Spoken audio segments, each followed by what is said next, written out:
मराठवाड्यानंतर आता उत्तर महाराष्ट्रातील जिल्ह्यांना अतिवृष्टीचा तडाखा।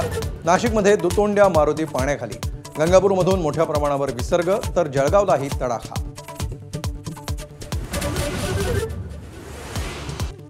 शनिवारी रात्रीपासून सुरू असलेल्या पावसामुळे संभाजीनगर पाण्याखाली, इमारतींसह वाळूंज एमआयडीसीतील कंपन्यांमध्ये पाणीच पाणी, ग्रामीण पट्ट्यातील शेतीचं अतोनात नुकसान।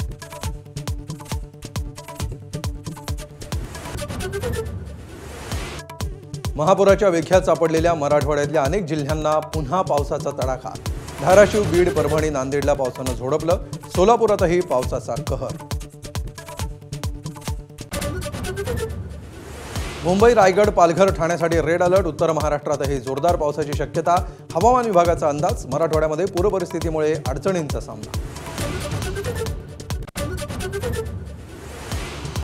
राज्यातील पूरग्रस्तांच्या मदतीसाठी मंदिर संस्थानांची धाव। शिर्डीतील साई संस्थान आणि तुळजापूर मंदिर संस्थानाकडून प्रत्येकी 1 कोटी, तर शेगावमधून 1,11,00,000ची मदत।